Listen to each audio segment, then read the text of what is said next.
Hello and welcome to the second video of my solo traveller series. In the first video I looked at transport, air transport, rail and coach, and in this video I'll look at accommodation, how to book, where to stay and how to save money when booking accommodation. But let's start with a disclaimer. I'm not going to be promoting or recommending any company or service that I mention in this video. I'm going to use my own words based upon my experiences and knowledge of 50 years of travel. So let's start with deciding where to stay.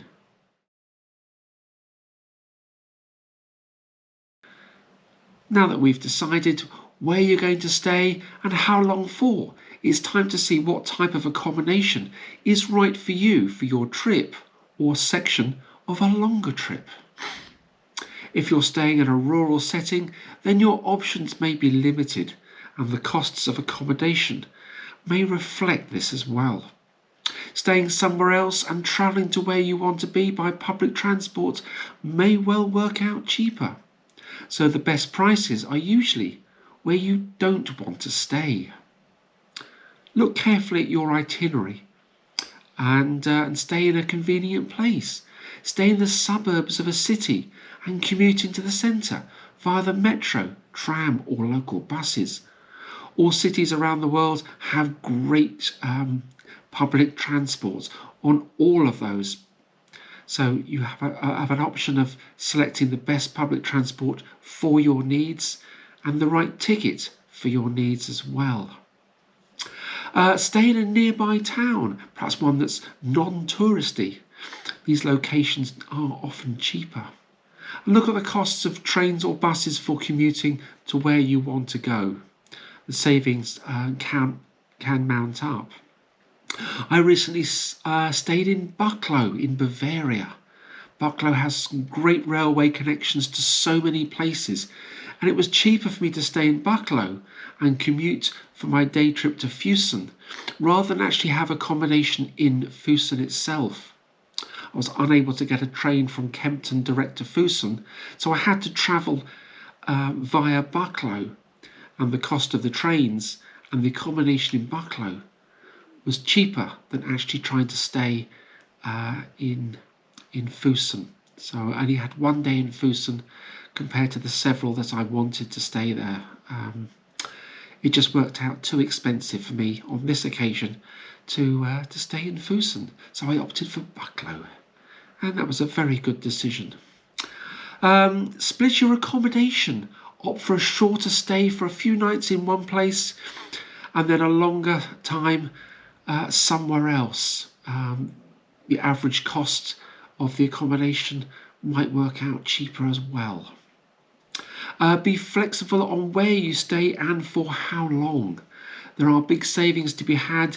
The more flexible you can be, the better. And remember that travelling is not a holiday.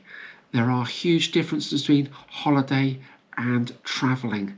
And I covered these differences in this video, which is linked in the description and at the end of this video as well. So what about booking accommodation? Booking the right accommodation is essential when travelling alone, and there are numerous options available depending upon your budget, length of stay and circumstances. So check your dates carefully and book the type of accommodation that is right for you. Set your budget as I do and stick to it if you can. If you go over, well, it's not the end of the world because you'll make savings elsewhere on other trips, just as I do. If it's a few days away, then there are plenty of options to choose from hostels, hotels, rooms in private houses, capsule hotels, B&B, whole houses, villas, apartments in an array of locations. Perhaps you're staying somewhere for several weeks and need kitchen facilities. This option could work out more expensive initially, but if you are eating at home, buying food from local supermarkets and markets, then the costs as compared to eating in a restaurant or a cafe would be noticeable. Always cheaper to buy at a supermarket and cook in your accommodation. Look out for loyalty schemes from companies when booking regularly as well, as the savings can mount up. Also, discount vouchers as well. Always look out for those and take full advantage of them. So let's look again at a few options, and a quick disclaimer: I'm not being paid to recommend any of these companies, just mentioning them in my own words based upon my experience. Now, I book all my accommodation either through Airbnb or booking.com. Those two combined really do serve my needs. There's a huge variety of accommodation in all price ranges available on both of those sites. Sometimes they're cheaper in one location to book through Airbnb as compared to booking.com, and other locations the situation will be in reverse. It'd be cheaper to book through booking.com. Now let's talk about booking.com, because it is rather good. They have several levels of discount, the genius levels 1, 2 and 3. Level 3 offering the most discount if you book regularly with them. And there are some good offers to be had. And if you're on level 3, then you get 20% discounts and other benefits, and the savings really can mount up, especially if you're booking lower end accommodation. You can actually get better accommodation for your budget, and I certainly do. Airbnb, there are many options there to suit every budget, from whole rooms to in private houses to whole apartments and houses, and I've rented both. I've had some lovely rooms in private houses, and I've also rented whole apartments for a week on end as well. And I've used the kitchen, which has saved a lot of money compared to dining out. It is nice to dine out, but the costs do mount up if you do it regularly. Hostels also offer a good range of accommodation. Some have private rooms, but most are in dormitories. You share 4 or more in a room, sometimes 12 in a room. So check the options that are available and book the most suitable for your needs. If you're travelling as a group, then booking a room for 4 or 8 in a hostel can work out cheaper per person. So something to look at, but it all depends on your needs. I always look for accommodation which has an ensuite. I think that's the minimum that I look for when I travel.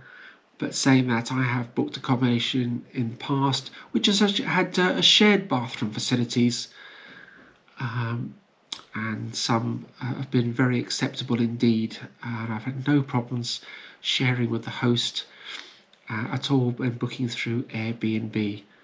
It's a different story if you're booking a cheap hotel and you've got one bathroom for several rooms, and I've had that, and I won't make that mistake again. So check carefully on the type of accommodation that you want to book and book wisely.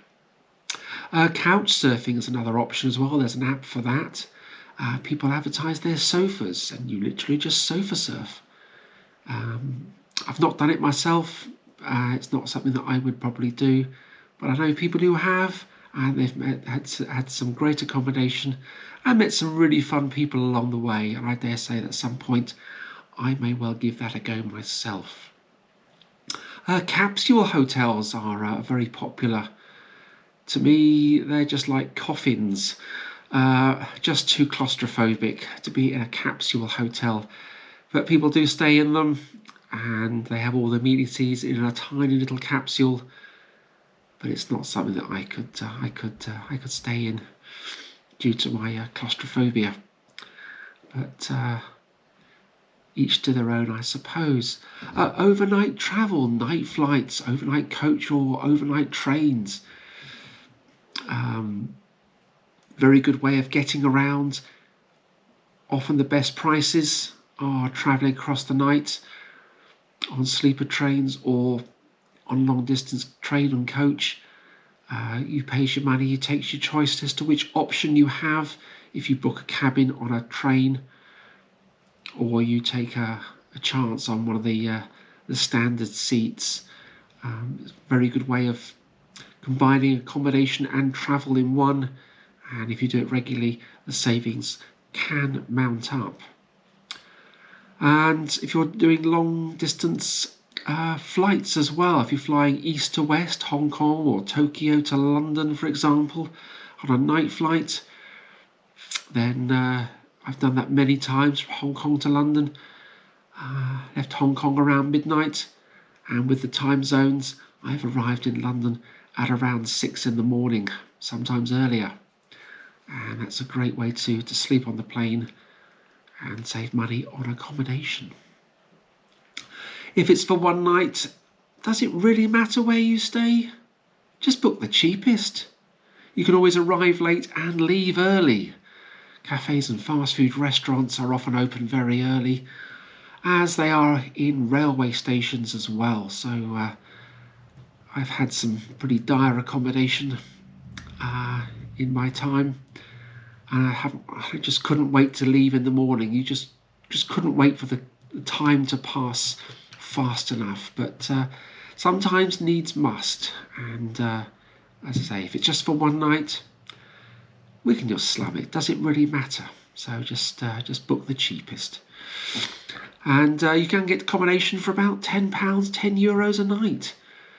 I haven't paid anything as low as that. I think I've paid about 25, but that was with a rather appalling shared bathroom. But there we go, that's another story.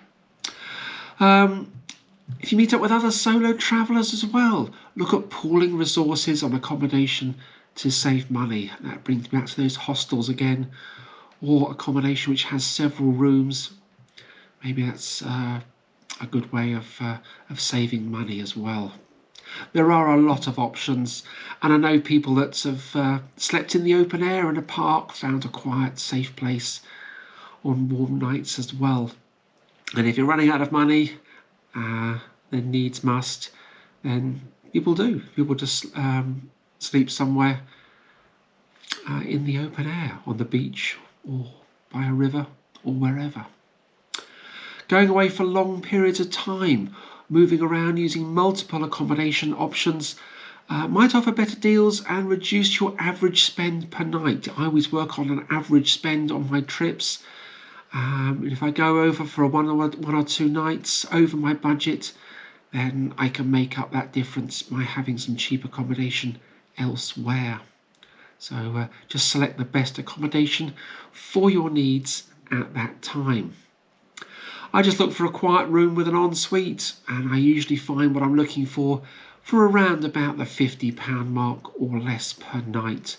Sometimes I pay a little more, and sometimes I find something within budget. And the discount on this room, it was rather nice, and it's a nice luxury room and in my budget as well. So I was able to get a good deal.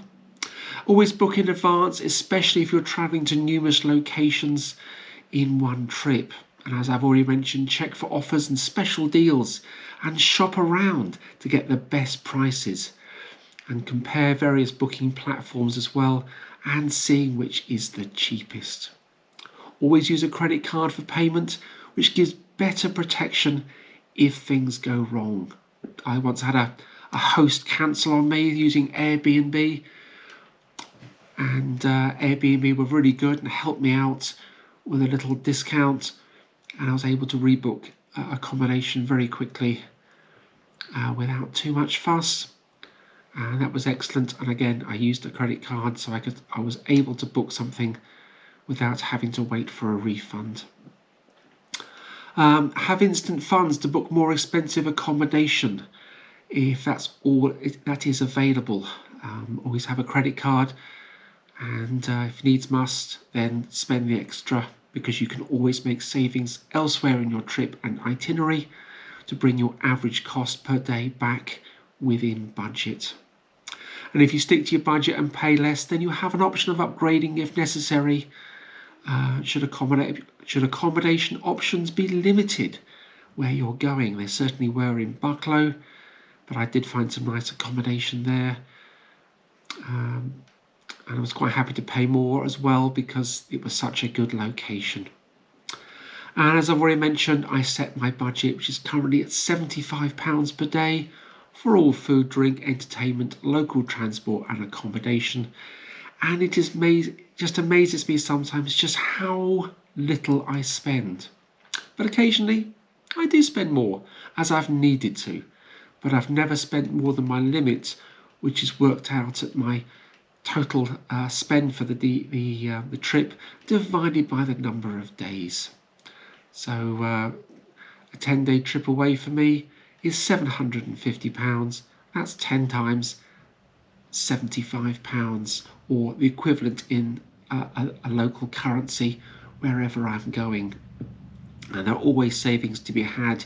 Even if you go over budget on one trip, you can be under on the next. And remember that any accommodation can be as expensive as you want to make it, or as cheap as you can make it. And you get what you pay for. Don't expect luxury for €10 a night. So I hope this information in this video will be of benefit to you. And if you have any questions, then do leave a comment and I'll do my best to answer them for you. And in the third and final video of this series, I'll look at all the other aspects of travelling on a budget, including money, personal safety, mobile phones, apps, saving money, and much more. So there's a link to the previous video in the description below and at the end of this video. So thank you so much for watching, and we'll see you in part 3.